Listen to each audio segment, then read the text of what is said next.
ला हौला वला कुव्वता इल्ला बिल्लाहिल अलीय्यिल अज़ीम। हस्बुनल्लाहु व निअमल वकील, निअमल मौला व निअमन नसीर। औज़ु बिल्लाहि मिनश शैतानिर रजीम। बिस्मिल्लाहिर रहमानिर रहीम। अल्हम्दुलिल्लाहिल्लज़ी हदाना लिहाज़ा व मा कुन्ना लिनहतदिया लौला अन हदानल्लाह। लक़द जाअत रुसुलु रब्बिना बिल हक़्क़। सुम्मा सलातु वस्सलाम वत्तहिय्यतु वल इकराम अलन नबिय्यिल उम्मील मक्कील मदनी मौलाना मुक़्तदाना हादियना अबिल क़ासिम मुहम्मद।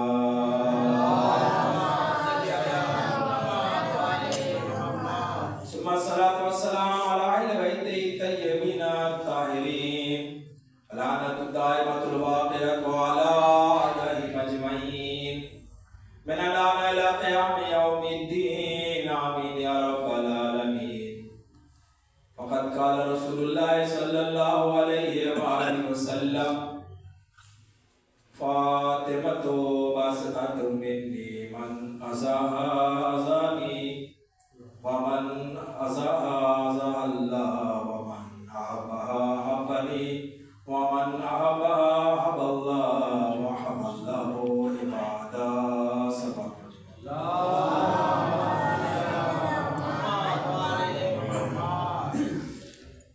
जनाब हज़रत फ़ातिमा ज़हरा सल्लल्लाहु अलैहा শাহাদাতের উপলক্ষে মজলিসের আয়োজন। আজ এই দ্বিতীয় মজলিস, আপনারা সবাই অবগত হচ্ছেন ইনশাআল্লাহ। বারগায়ে নবিয়্যতে কাল থেকে ইনশাআল্লাহ মজলিস শুরু হবে। আর এই মজলিসে উলামায়ে কেরাম নিজের বক্তব্য রাখবেন। এই 3 দিনের প্রোগ্রাম ইনশাআল্লাহ বৃহস্পতিবার, শুক্রবার এবং শনিবার। হযরত ফাতেমা জাহরা সাল্লাল্লাহু আলাইহা জীবনের যে সওয়ালে নবী তার ইতিহাস,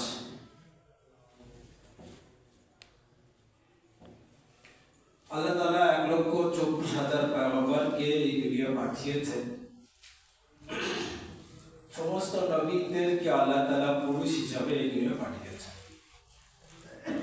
তাদের মধ্যে আল্লাহ তাআলা কোন নবীকে 300 বছর, কোন নবীকে আল্লাহ তাআলা 900 বছর, আর জনাব হযরতে নূহ আলাইহিস সালামের জন্য বলা হয় 2500 বছর তারা কি ছিল, জীবন ছিল, বয়স ছিল। কিন্তু আজ যার কথা আমি আপনাদের সামনে বলার জন্য এখানে উপস্থিত হয়েছি, তিনি হলেন হযরতে ফাতেমা জাহরা সাল্লাল্লাহু আলাইহা। তার বয়স কত? মাত্র। আল্লাহ পুরুষদের জন্য 1,24,000 পয়গম্বর পাঠিয়েছেন সবার জন্য, কিন্তু সবাই কি পুরুষ। কিন্তু আল্লাহ তাআলা যখন নবীদের পুরুষ হিসেবে পাঠিয়েছেন, তাহলে স্ত্রীরা বলতে পারে, মহিলারা এই কথা বলতে পারে, পরবর্তীকালে কোনো এমন নারী নেই যে নারী আমাদেরকে হেদায়েত করবে। আল্লাহ তুমি কাকে আমাদের জন্য পাঠিয়েছেন? আল্লাহ এই প্রশ্নের উত্তরের জন্য দুনিয়ার 4 জন নারীকে পাঠিয়েছেন। যে কথা আপনাদের সামনে বলছি, এই কথা আমার না, আমার আপনার নবী হযরত মুহাম্মদ মুস্তাফা সাল্লাল্লাহু আলাইহি ওয়াসাল্লাম বললেন, দুনিয়ায় আল্লাহ তাআলা 4 মহিলাদেরকে পাঠিয়েছেন, যিনি সমস্ত নারীদের শ্রদ্ধা। তার মধ্যে জনাবে হযরতে আসিয়া, তার মধ্যে হযরতে মরিয়ম, তার মধ্যে হযরতে খাদিজাতুল কুবরা এবং আমার আপনার শাহজাদি হযরতে ফাতেমা জাহরা। দেখেন অল্প সময়ের মধ্যে এই যে চারটা নাম নিয়েছি, চারজনের আলাদা আলাদা ইতিহাস। তার মধ্যে জানাবে হযরতে আসিয়ার কথা অবশ্যই বলা প্রয়োজন। দেন আসিয়া জান্নাতের নারীদের সর্দার, কিন্তু আসিয়ার স্বামীকে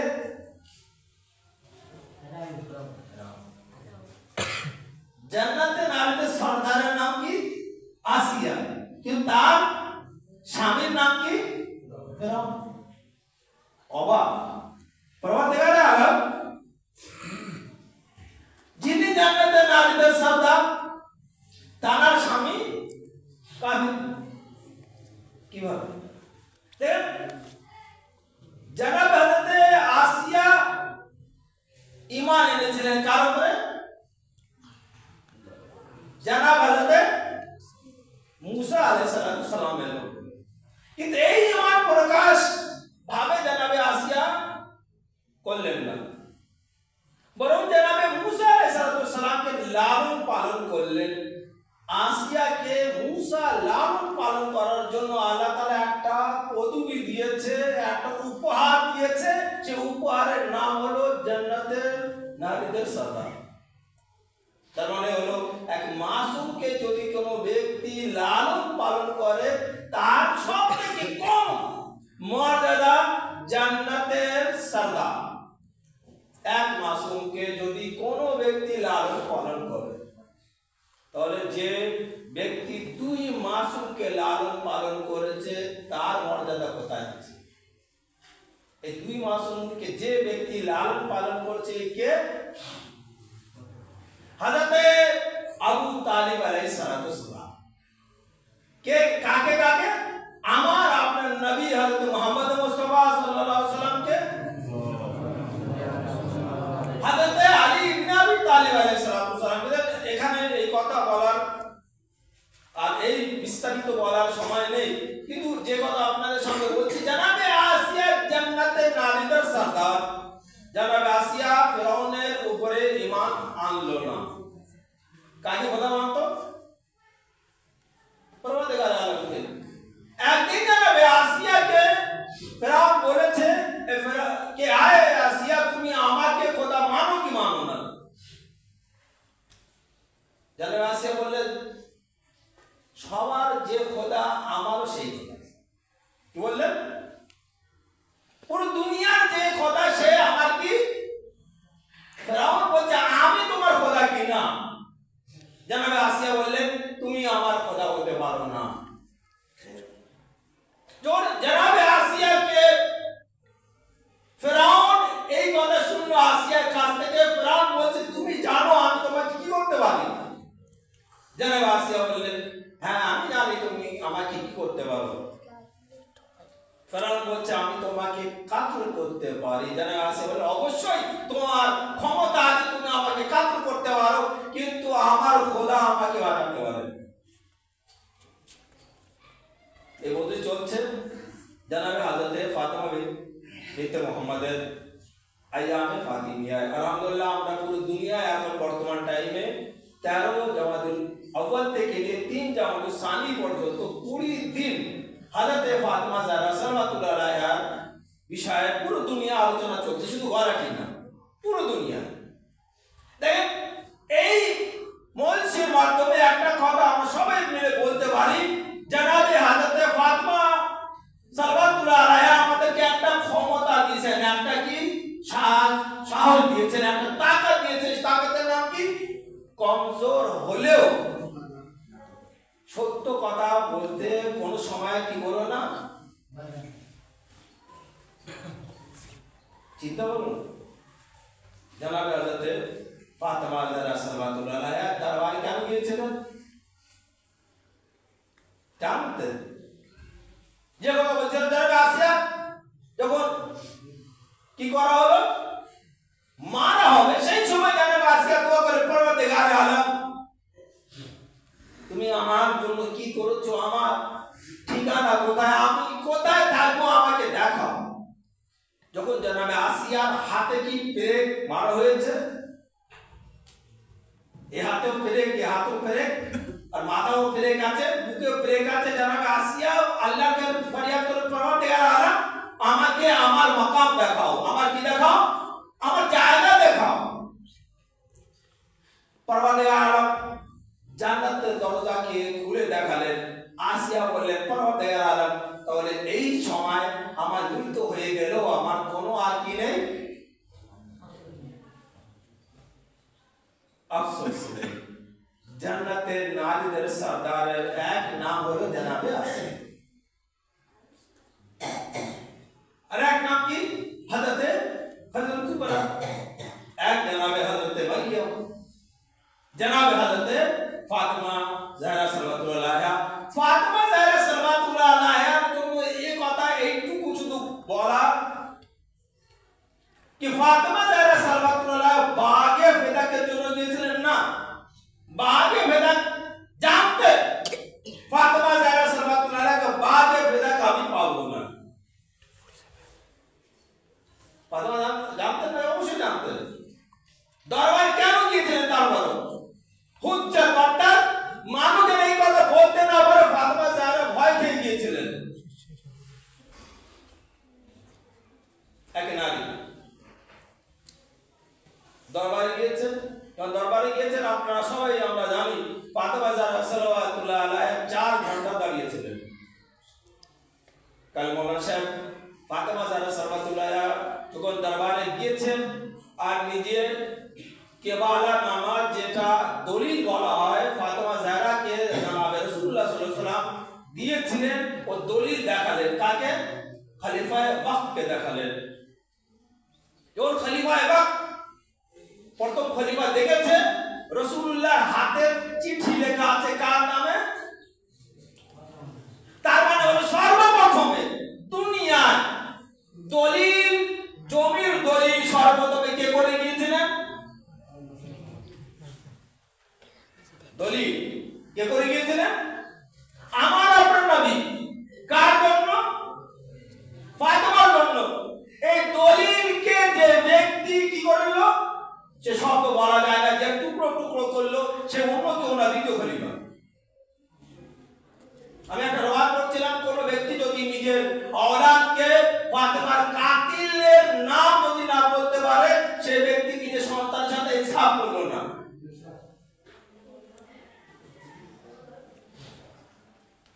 ফাতিমা জাহরা সাল্লাল্লাহু আলাইহা কি করলেন, দলিল নিয়ে গেলেন। দলিল যখন দেখানো হলো, প্রথম খলিফা মানলো না। উম্মতের মুসলমানের প্রথম খলিফা ফাতিমা জাহরার দলিলকে মানলো না। তার মানে হলো ম্যাজিস্ট্রেটের সামনে যখন নিজের প্রমাণ দেখানো হলো, ম্যাজিস্ট্রেট বলছে এই প্রমাণ যথেষ্ট নয়।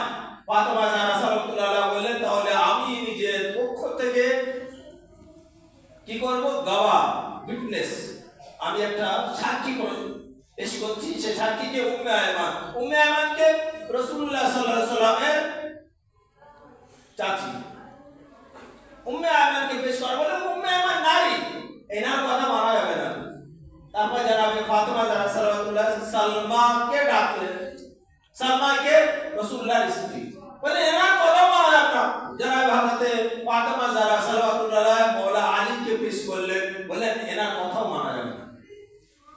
ফাতিমা জাহরা ইমাম হাসান আর ইমাম হুসাইন কেও পেশ করলেন, বললেন না ছোট বাচ্চা আছেন, এই কথা মানা যাবে না। তার মানে হলো ফাতিমা জাহরা সাল্লাল্লাহু আলাইহা এই দলিলকে মানা যায়। যেমন আপনাদের সামনে বলতে চাচ্ছি সেটা হলো এই যে ফাতিমা জাহরা সাল্লাল্লাহু আলাইহা এই যে ঘটনা কতদিন পরে হলো, কারবালা তো 50 বছর পরে হয়েছে। রাসূলুল্লাহ ওয়াফাতের কত বছর পরে কারবালা, 50 বছর পরে। উম্মতে মুসলমান মাত্র 6 দিন পরে ফাতিমা জাহরার বাড়িতে আগুন। কতদিন পরে, মাত্র 6 দিন। রাসূলুল্লাহ সাল্লাল্লাহু আলাইহি ওয়াসাল্লামের ইন্তেকাল হলো, ওয়াফাত হলো যদি আমি 12 রবিউল আউয়াল মানি অথবা 28 সফর যদি মানি, আমি ওই কথা মানি যে কথা সমস্ত মুসলমান মানে। 12 রবিউল আউয়াল আমি যদি মেনে নেই যে রাসূলুল্লাহ সাল্লাল্লাহু আলাইহি ওয়াসাল্লামের ওয়াফাত কত, 12 রবিউল আউয়াল, তার মানে 13 রবিউল আউয়াল রাসূলুল্লাহ জানাজা বাড়িতে পড়ে আছে। 14 রবিউল আউয়াল রাসূলুল্লাহ জানাজা বাড়িতে আছে। 15 রবিউল আউয়াল রাসূলুল্লাহ জানাজাকে দাফন করছেন কে? মওলায়ে মুশকিল কুশা আলী ইবনে আবি তালিব। ইতিহাস বলছে 16 রবিউল আউয়াল আলীর জন্য বায়াতের জন্য আসলো। 17 রবিউল আউয়াল ফাতেমা জাহরা দরবারে খেলাফতে গেলেন। 18 রবিউল আউয়াল আলীর গলা দড়ি। মাত্র কদিনের মধ্যে, 6 দিনের মধ্যে মুসলমান ফাতেমা জাহরার বাড়িতে আগুন লাগিয়ে দিল। আমি একটা বই পড়ছিলাম, যে কথা আমি আপনাদের সামনে বলেছিলাম, বাদে ওফাতে রাসূলুল্লাহ আহলে বাইতের উপরে সবথেকে বড় মুসিবত কি? দেখেন মসজিদে নববী, আর বেশি সময় না, 5 মিনিটের মধ্যে আপনাদের মসজিদে নববীর অবস্থাটা সেই সময় কি ছিল? মসজিদে নববীটা বাড়ি, একটা বাড়ি মনে করো, যেরকম আমাদের এই গ্রাম আর আমাদের এই মসজিদ। এই মসজিদের চারিদিকে কি বাড়ি। রাওয়ায়াত বলছে ফাতেমা জাহরা সাল্লাল্লাহু আলাইহা বাড়ির দরজা মসজিদে কি হতো? খুলতো। সমস্ত রাওয়ায়াতে বলতে আছে। তাহলে সর্বপ্রথমে ফাতেমা জাহরার বাড়িতে আগুন লাগাবার যে ফতোয়া দিয়েছিল, কোথা থেকে দিয়েছিল? মসজিদ থেকে।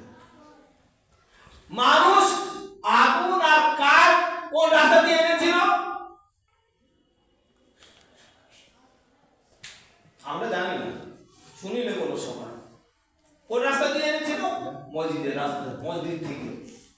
আরে সর্বপ্রথমে উম্মতে মুসলমান ফাতেমা জাহরার বাড়িতে আগুন লাগিয়েছে। ফাতেমা মসজিদে ফতোয়া দেনে वाला খলিফাতুল মুসলিমিন, আগুন লাগানে वाला খলিফাতুল মুসলিমিন। রাবার মধ্যে 6 জন ব্যক্তি ছিল, এক রাওয়াতে 18 জন ব্যক্তি ছিল, এক রাওয়াতের মধ্যে 17 জন লোক ছিল। তারা সবাই আগুন আর কাঠ এনেছিল। কোন রাস্তা দিয়ে এনেছিল? অন্য কোন গলি ছিল না। সমস্ত রাস্তা কোথায় ছিল? মসজিদে। মুসলমানের বাড়িতে আগুন লাগাচ্ছে কোন রাস্তা দিয়ে? মসজিদে। আজকে যদি কোনো জায়গায় মসজিদে বম ব্লাস্ট হয় সেই সময়, আর যদি কোনো ইমাম বাড়িতে বম ব্লাস্ট হয় সেই সময়। কারণ 11 হিজরিতে সর্বপ্রথমে উম্মতে মুসলমান রাসূলুল্লাহর একমাত্র কন্যা ফাতেমা জাহরার বাড়িতে আগুন লাগিয়েছিল। মসজিদের রাস্তা দিয়ে এসেছিল। ফাতেমা জাহরার বাড়িতে আগুন লাগিয়েছে। দেখেন আপনারা বারবার শুনেন, ফাতেমা জাহরা যখন বাড়ি থেকে আসছেন, আর ওই জায়গায়, যে জায়গায় মওলা আলী আলাইহিস সালামের গলায় দড়ি আছে, তো গলায় মওলা আলী আলাইহিস সালামের দড়ি আছে। ফাতেমা জাহরা মওলা আলী আলাইহিস সালামের কোমরে একটা পাটকা ছিল। পাটকা বলা হয় কি কাকে? ওই আগের যুগে বেল, যেরকম এখন আমরা কি বলি প্যান্টের সাথে বেল পরি, আগের যুগে আরবরা একটা পাটকা পরতো। আলী গলায় দড়ি। মওলা আলী আলাইহিস সালামের গলায় দড়ি দিয়ে উম্মতে মুসলমান টেনে নিয়ে যাচ্ছে। ফাতেমা জাহরা আলী ওই পাটকায় হাত রেখেছে। মুসলমান আলীকে টানছে, ফাতেমা জাহরা নিজের দিকে টানছে। যখন দেখছে উম্মতে মুসলমানকে আলীকে টানা যাচ্ছে না, সর্বপ্রথমে ফাতেমা জাহরার উপরে যে চাবুক মেরেছিল সেই অন্য কেউ না, মুসলমান। যে মেরেছিল সাহাবী রাসূল, যদি আমি তাকে বলি রাসূলের সাহাবী, যে মেরেছিল অন্য কেউ না। না ওখানে কোনো হিন্দু এসেছিল, না ওখানে কোনো খ্রিস্টান এসেছিল, অন্য কোন জাতির লোক ছিল না ওখানে। কে ছিল? মুসলমান। কার ঘরে আগুন লাগাচ্ছিল? মুসলমানের ঘরে। কাকে মারছিল? রাসূলের জামাইকে। কার গালে চড় মারছিল? রাসূলুল্লাহ কন্যা। আর যখন আলী পাটকায় ফাতেমা জাহরার হাত চাবুক সর্বপ্রথমে কারবালায় আমরা বারবার শুনেছি, জানাবে হযরত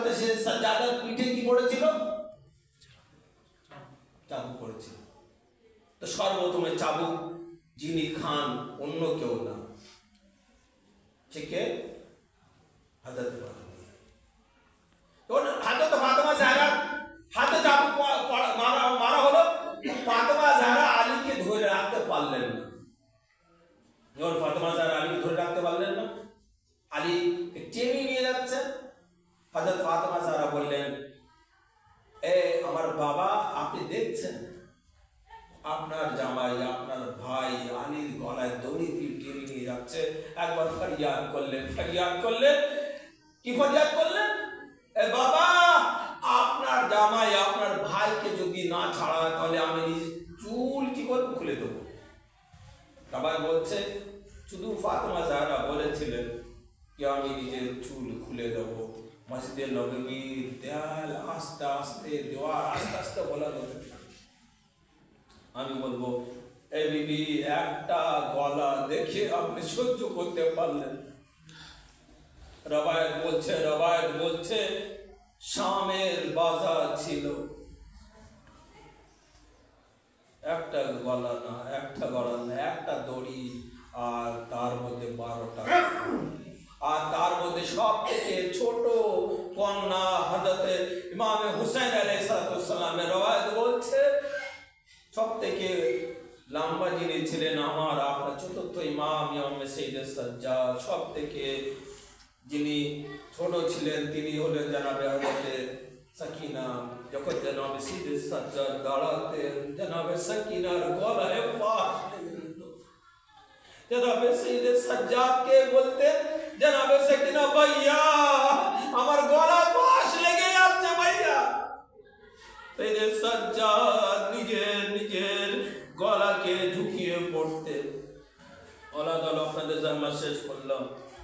ফাতেমা জাহরা সাল্লাল্লাহু আলাইহি কথা বললেন, ইমাম হুসাইন আলাইহিস সালামের কথা যখন না বলা হয়, ফাতেমা জাহরার মুসিবতের কথা শেষ হয় না। আমরা সবাই জানি ফাতেমা জাহরা সাল্লাল্লাহু আলাইহি যখন গোসল দেওয়া হয়েছে, কাফন পরানো হয়েছে, আলী আলাইহিস সালাম সমস্ত বাচ্চাদেরকে বলছেন, এই বেটা হাসান এসো তোমার মা দিদার করে নাও। এই বেটি জাইনাব তোমার মা শেষবারের মতন বিদায় দিয়ে দাও।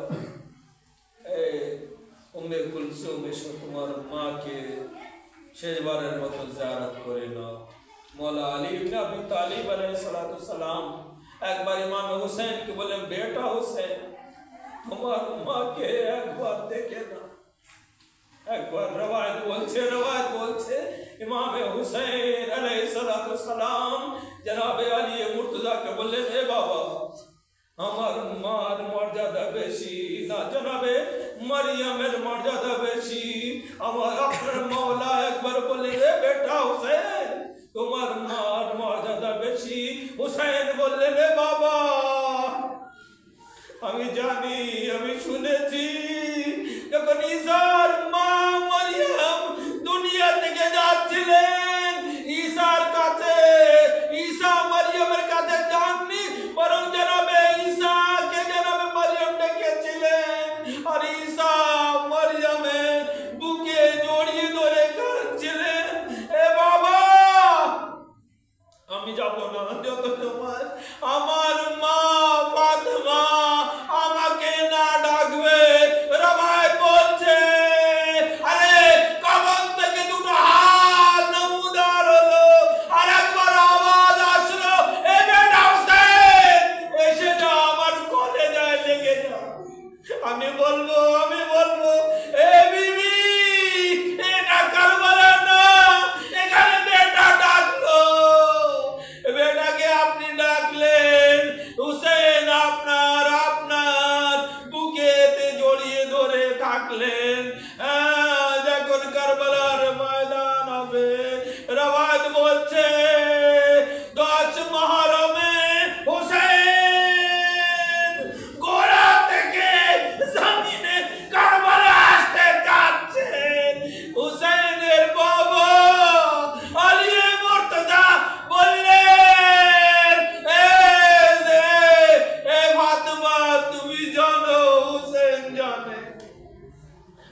লিল্লাহি ওয়া ইন্না ইলাইহি রাজিউন রেজাম কাজা ওয়া পরবর্তীকালে যারা এখানে বসে আছে যে কোনো আশা করছে আচ্ছা তাদের আশাকে পূরণ করো। এবার আমরা এই দুনিয়াতে যাবো এক হাত মানে আহলে বাইত যেন দিতে কোরআনের মজিদ থেকে পরবর্তীকালে আমার শেষ ইমাম ইমামে জামান আলাইহিস সালাম বলে তাজিল করো তার আওয়াজ সাথে সমান রাব্বানা তাকাব্বাল মিন্না ইন্নাকা আনতাস সামিউল বাসীর ফাতিহা কবুল করে সমস্ত মরহুম